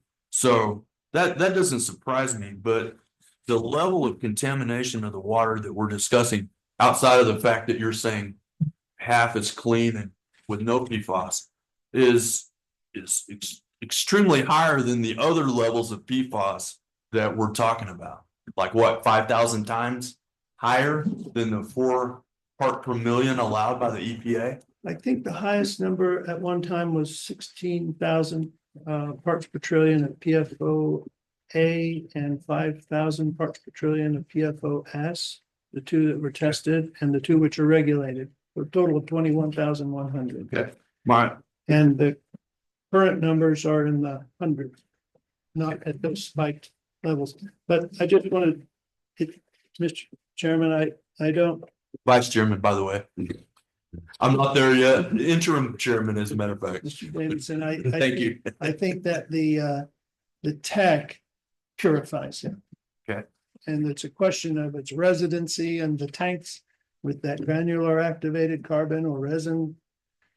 The pilot project that the airbase is actually installing has 2 systems. It's a double whammy. It's got GAC, and then the water that's purified there goes into a resin chamber. And then it comes out at 0. There are solutions on the. I'm gonna wave some more flags at those solutions Thank you. too. But first I want to say, when you're talking about proposing that you're bridging the gap, by the time we process the red tape dealing with the government, securing the funding, and building a extremely technical purification plant, I'm thinking the gap's gonna be over with. We know how long these type of things take. And even if we get it built, who are we gonna get to run it? We can't find enough employees to help these guys out at our wastewater treatment plant. So, and we can't find enough level 4 certified operators to help with our city water supply now. And I'm gonna guarantee you the plant that you're talking about is gonna take top-notch people. I'm throwing that out there. I want to talk about your filtration methods a little bit. The granular carbon filtering can be effective. It's better than nothing, but it also has its flaws. Running water through granulated carbon is like running water through a valley. It's going to channel. So as time goes by, that water is actually going to bypass the filtration process. The solution is a solid block of granite. I mean, not granite, carbon. So that's okay on small scale, but a solid block of carbon for a filter in this large a scale is going to be probably impossible. And if it was possible, outrageously expensive. Reverse osmosis is like taking a cup and turning on your faucet and tipping just the edge of it under that faucet. And this runs down the drain while that cup slowly fills up. The problem with that, it is extremely effective and it's extremely inefficient. So when you're talking about giving us, what was it, 1,000 to 2,000 gallons per minute? Are you talking about before we process it with reverse osmosis? Because now we're going to be talking about 200 to 400 gallons a minute of usable water. And that's if the reverse osmosis process can keep up with it, which is unlikely. So That's the start question. yes, sir. So I've got both GAC and I've got reverse osmosis. In Arch, New Mexico, my dairy runs on reverse osmosis. I got an RO that we clean the water. It's full of a different, it's not PFAS, it's full of sulfates. It's a 300 grains hard. I mean, it's terrible water. It's salty, but we clean it. And we're getting about 60% cleaning out of that water, and the rest of the water we discharge to our fields. The GAC filter at the dairies, and my dairy right now I have that's empty. We're still raising heifers there. The neighbors have GAC filters and they switch them in and out. It's tested. It's like, you ever seen a pool filter? Has a little sand filter. There is no maintenance to that thing. You just have, it just runs. And then when it's spent, they take them out and they put them out. The only labor you have is you have a local company come in and do a water test, send it off. And you just randomly do that. You could do that weekly. You could do that daily, as much as you want to, it depends what your comfort level is on your equipment. So to say that you can't do it, they're doing it all over the United States. I didn't say they couldn't do it. I've been doing it for 20 years. I know what is involved in it. But one of the other points is the majority of the water in a reverse osmosis system is actually wasted, or a lot of it is wasted. That the purpose of the reverse osmosis is to not run that through the filters to build up. In other words, it's for the contaminants that you don't want building up in filters, lead, mercury, arsenic, those kind of things that you don't want to build those up into filters. So you use the reverse osmosis membrane to treat that kind of contamination, of which the majority or a good portion of your water is wasted. The byproduct of that is that reverse osmosis water that is wasted is now even more toxic because of the chemicals that you leached out of the water in the first place. So now you're going to have to do something with that increased toxicity. What Cannon Air Force Base is doing when they're pulling water out of the ground, purifying and putting it back in the ground, that's a no-lose situation. If they can help that water 1 iota, that's a better situation. They're not pulling that water out of the ground and sending it to people to drink. So, Well, with all due respect, And we're then not gonna maybe- do a RO system and we're not gonna have any waste because the GAC filters are filters and they're replaceable. And there's not gonna, and then they take the spent GAC and they haul it off to a place to destroy it. And then there's even the system that we're using, the Clean Harbors, their idea is it's a renewable one. Where they can renew it, clean it, reuse it. And so, I mean, the technology's out there. okay, So there, I mean, to say that it can't be done, there's 3,000 gallon a minute systems, there's 100 gallons a minute systems. I mean, right now, we're proving that it works. my primary point, and I didn't say that it couldn't be done, but my primary point is. With Portales, you're talking about a city that cannot bring their affluent water up to 1A or maintain their affluent water to 1A specifications. But yet we're gonna take this water and purify it enough to drink. And which the only reason I mentioned that can be opinion. You could clean that water to 100% perfection. But I'm suggesting to you that you're starting out with, and I hope you accept this in the context it's meant, you're starting out with a PR nightmare. And Mr. Kern should know that, being a PR person. Every case of cancer in this city from that point forward is now going to have a legal basis. You've got a milk plant that, how are they going to handle the PR? And maybe you know this, how are they going to handle the PR that says our milk product is processed with previously toxic water? How is our university going to handle the PR of college parents deciding where they're going to send their kids? Are they going to send them to Portales? You know, those are some of my primary concerns, even if that water is 100% clean. And What are you gonna tell them about Ute Lake water? I'm going to tell them that Ute Lake is nowhere near as contaminated as this water.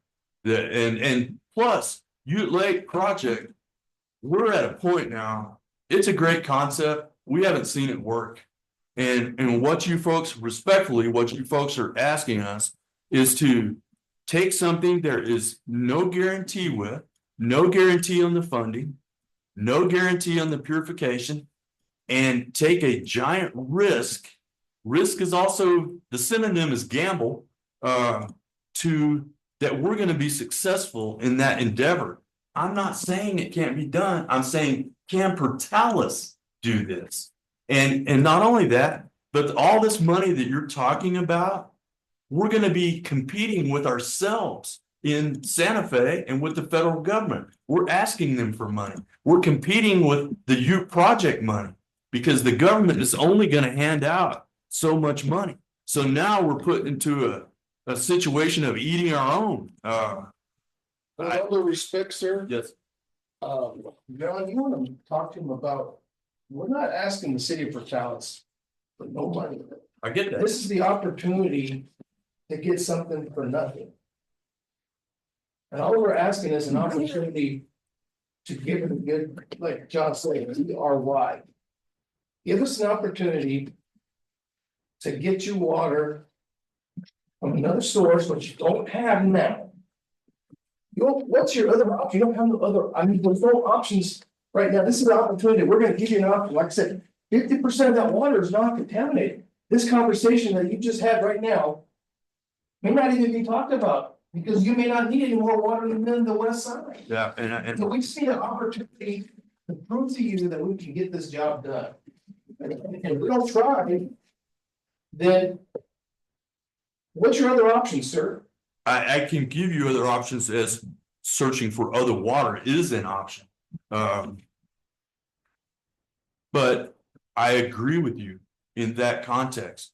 These things should be explored, no question. But at the same time, I don't want to see a situation where we're throwing gasoline on a fire. This city has enough water problems as it is.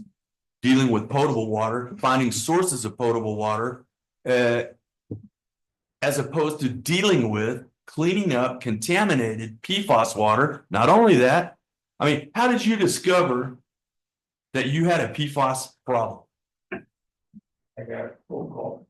You got cattle killed, right? got a phone call from Canada, Okay, and they said that we want to come check the water. okay, I told them to pound sand. okay. It's none of your business what's in my water. Because as a dairy farmer, I'm liable for that groundwater.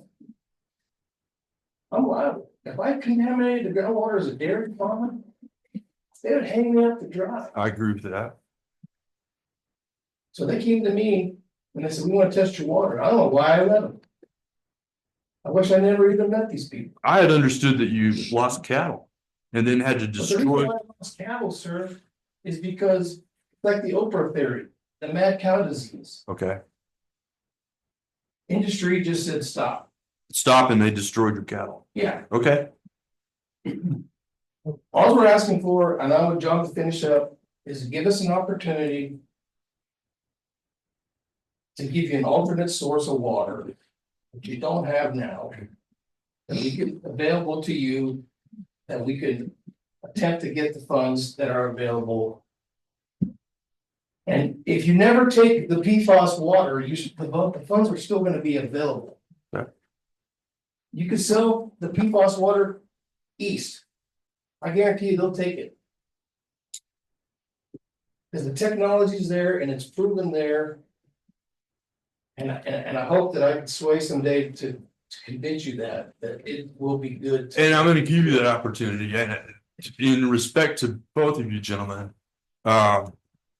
You obviously know I'm not convinced right now, and but still maintaining respect, I agree with you on exploring these options. I grant you that. That's why those two council members said what they did to you. Hey, man, let's look into it.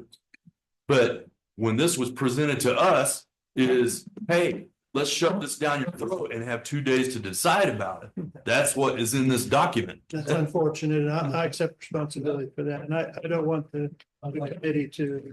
Yeah. Okay. accept that. Yeah. This is what we'll shut down. I know what you feel, I'm doing it for more than you did for that. Yeah. But this has been in conversation for over 6 months inside the city. They are just now getting to the point where they felt like they could come to us with the information. So we could consider this, and I think we would be very remiss not to go on with this exploratory portion of it to see if it can be done. That's what we're exploring, right? See if it can be done. If it can be done, then I think this is something our city should definitely explore and take on. We have got filtration in place now in many places that this has been successful. And to clear up something that was said earlier, we're not buying contaminated water. We're not buying water unless it's clean water. That's what we buy.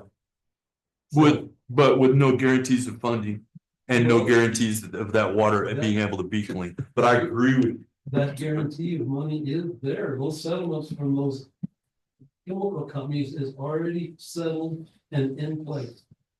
I don't know if you're aware of that. I am aware of that, but I'm also aware of there is no guarantee that we can get that. That is stated in the document. And I agree with you on the exploration. It would be, we would not be doing due diligence if we did not explore every option available to us. But again, in this document, it said, explore it as long as you can do it in 2 days. Maybe not to these people that have been talking about it for 6 months, but to 2 committees, city council, and the entire population. It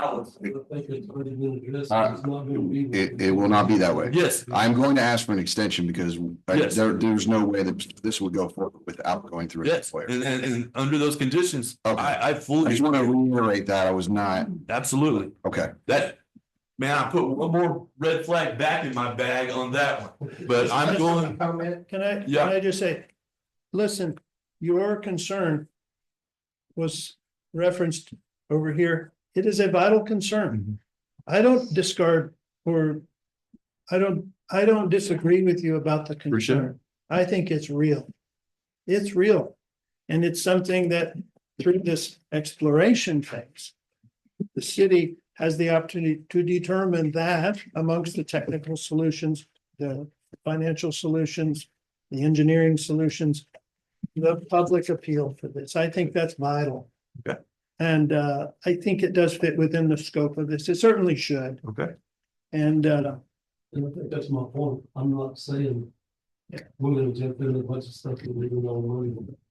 I'm saying continue with the exploration and find out what we can do. It's viable. Under what has been said today, I could agree with that, regardless of how I feel about the water. I could agree with that theory of continuing to look into this, looking at if it being a viable possibility, absolutely. But I'm putting my flag bag away and letting these guys, do you have anything, President? I do. And I'm gonna go about this a little bit differently than Mr. Davidson. So I do see his concerns. The treatment of the water is a public perception issue. It has been proven. You can treat the PFAS from many different angles. It's just like the treatment of the wastewater treatment plant going toilet to tap. It sounds horrible, but it's been proven that it does work. The state allows it. So the treatment of it, I'm not as concerned with. And so I do want to make that clear that in our region, water is gold. That is a depleting resource that we do need access to. So I do appreciate y'all coming to us with this.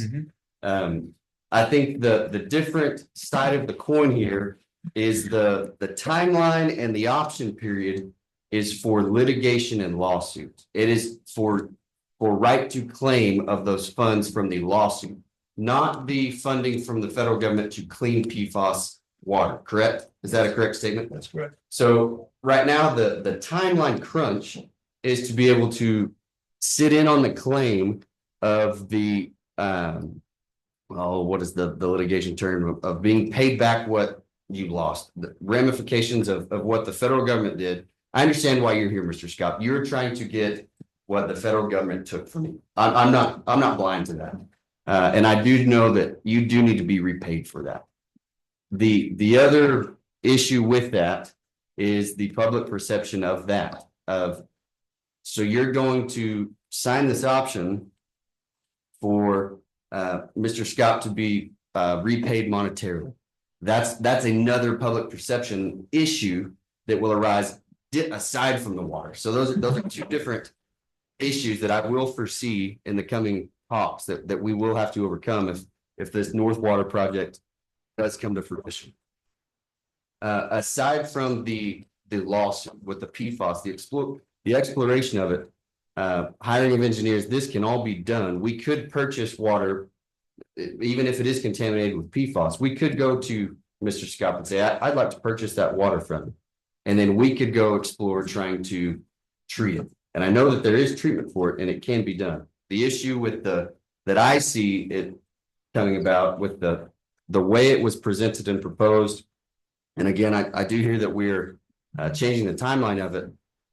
It does come across as, hey, you have to do this so that I can help myself. I have to be paid back in this certain timeline. That's the way that I see it, is it's without you coming to us, without us, you have no right to that claim. We still have a right to claim for the one Sand Hill well that was mistreated and had a false positive. We do have right to claim. If it's dollar per point, we have $223,000 that we could get. With your treatment or with your PFAS levels, that ups it to $48 million if it's dollar for dollar.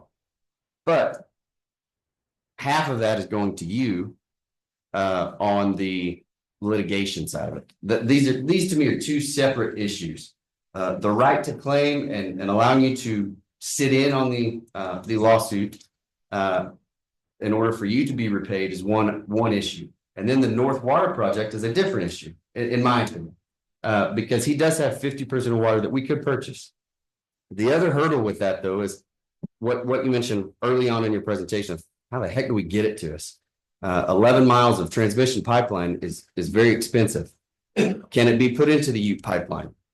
We've all been told no. The Ute Water Authority says, no, we're not allowing that. So that's a very difficult hurdle to overcome.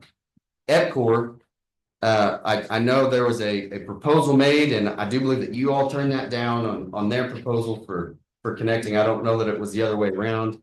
And so I don't know that they would want to even entertain housing it through their transmission line. So that's a difficult thing that we would have to accomplish of getting the water to us. And then the cost. We are way down the line on the Ute pipeline. And we're going to buy it at $4.35 per 1,000 gallons, which is expensive. But in our area, water is going to get very expensive. The treatment of it, I'm not scared with. The public perception, the hard thing to overcome, but it's just like if we were to do toilet to tap. It's proven, but everybody's going to know what they're drinking, and there is going to be hesitancy there. So that's the issues that we do face going your route, going a different route for treatment. But they can be overcome. It's just the timeline was a rough one. I know we visited about a month ago about this, and I had some concerns then, done a little bit of research, and I do understand that the treatment is there. And so that was my main concern with that. And so to Mike's point, yes, it is. PFAS is very, very scary to think about, but it's proven, much like other things that we're getting out of our waters. Those are my. Okay, I appreciate your viewpoint. Thank you. Thomas, do you have anything? So about 50% of your water is non-contaminated, so to speak. Yes, sir. And that's on the west side. Is that what I was understanding? Yes. Okay. South of the hills. Okay. And who's using this filtration system that you're talking about? What? Who's using the, go ahead, John. Ragin Dairy does about 200 gallons a minute continuously, Ragin 1. Do we have any government, any towns, any city, Oh, municipalities? I thought you meant this particular resource. Oh, I'm sorry. Sorry. Oh, there are hundreds across the nation that are using this. The Fountain, Colorado is an example. They have Peterson Air Force Base up there. They found it replete in all their water resources. And in that case, because of municipal water, because of the Safe Drinking Water Act, the military came, funded the entire purification system, and the community is drinking that water without hesitation at this point. That's been about 3 or 4 years ago since they made the investment and purified it for them. Another Texas Reese Air Force Base is contaminated with PFAS. And if you ever golfed, you're a golfer, and you're the Gulf Reese Air Force Base, there's filters everywhere. First time I golfed there, I was thinking of those things. Lo and behold, I had one. But that whole area, the federal government came in there with filters everywhere, and it's cleaning up Air Reese Air Force Base currently as we speak. And everybody's drinking that water in that area. But they won't touch agricultural water. You know, in spite of the efforts of our delegation to try to protect the food chain in that manner, the military's been resistant. But on the drinking water, it's, you know, it's not an issue, and they undertake the obligation. If they had another resource they could give you as a substitution, they would pay for that. Actually, But they don't in this case. real quick, on the water authority, once upon a time, they had planned on not necessarily with PFAS water, but they had planned on exactly this. That's why they started the pipeline on this end. Was to, if we ran into a situation, this was coming from Mr. Ortega in a can't remember the name of the publication, but it was designed to start the pipeline here so that if there was any issues, we could actually use agricultural water into the system as long as it met certain qualifications.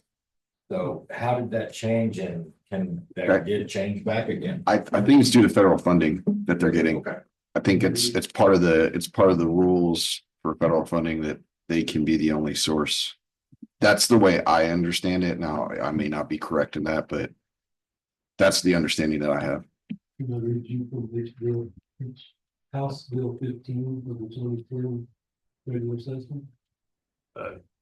This is when the water authority was first established. The city construct, maintain the eastern New Mexico rural water system pipelines and water works to supply water for domestic, commercial, non-irrigation, agricultural, and industrial purposes by any available means to persons within and without the boundaries of Newport. by any means possible, which means they should be able, they should be able to not put it in the pocket.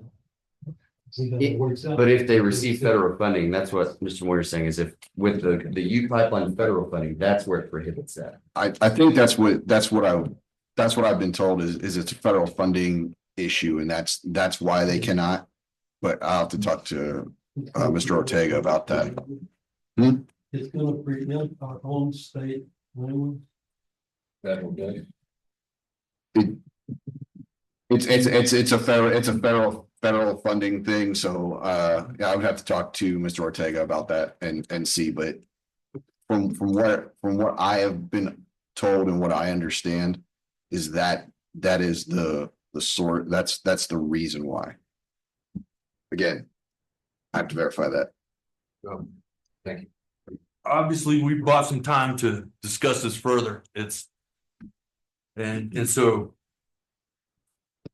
we appreciate We your appreciate you. presentation. Really, honestly, your remarks are all very well intended and very well received. Okay. Thank you. Can I ask? Yes. The postponement or the extension of this, what is the final date for the claims of the litigation? I think that's the main issue. So we need to speak with the attorney for the city. In my perspective, my humble perspective, he could escrow whatever funds become available, and before, the city should exercise the option and make plans to go forward before escrow is broken. That's my homegrown solution for that, which means you have, in essence, a lot of time. And we'll know what is available. But if the city decided, at 48 million points, maybe there's more, let's challenge what the claims administrator, it still needs to deal with that issue through its lawyer and navigate that. So it could be a natural delay in terms of the determination by the claims administrator to issue a payment, which I'm just assuming the payment would go through council. Right. That's my assumption, but I haven't seen it. I would like to, even though we may extend and postpone, I would still like to hear you all at council. To hear the full council as soon as possible. I think the reason that Mr. Davidson is doing this is we were faced with a very tough decision. And while we're making the decision, it's, really, you don't have a decision to make. Either we get it now or we don't. So I think that's the hesitancy there. So I would love to hear from you sooner rather than later, so that it does give council more time to grasp and understand what it is that we're actually. And the mention was made that there could be another committee that should have jurisdiction over the issue. I don't know if the water committee or another committee. We do have a water advisory committee and it's a subcommittee of public works. So technically speaking, this could serve the same purpose. I got you. Without being redundant. Okay. Yeah. Thank you. We're dealing with the other water issues, so. All right, Gentlemen, thank you for your time. thank you for your presentation and time. I do want to make a motion that we postpone cemetery trees, budget and plans for city parks, forecast for street repairs, lighting and landscaping at Rotary Parks, chair and co-chair to next public works meeting. Could I get a second on that? Okay. Anyone object to that? Okay, we postponed item C, D, E, F, and G on the agenda. We do have the opportunity for public comment up to 3 minutes if anybody wants to speak on any topic. Okay, we have comments from city staff. Besides, let's get out of here. Reiterate. Not doing this next. Awesome. Okay. I will, if you want on the next council meeting, if they're gonna be available, then I can do that. Otherwise, it just depends on their availability. I would love a discussion, even if there's no action taken, just to give. No, a presentation. Have great discussions. Yes, sir.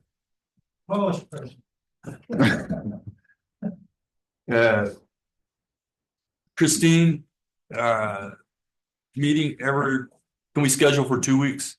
It'd be the 28th. Is that a problem? No, Okay, I don't have anything on the calendar for anybody. okay, let's do that. If that's okay with you guys, okay, good. And, man, I feel like I'm forgetting something. Otherwise, I make a motion to adjourn. Okay, we're done.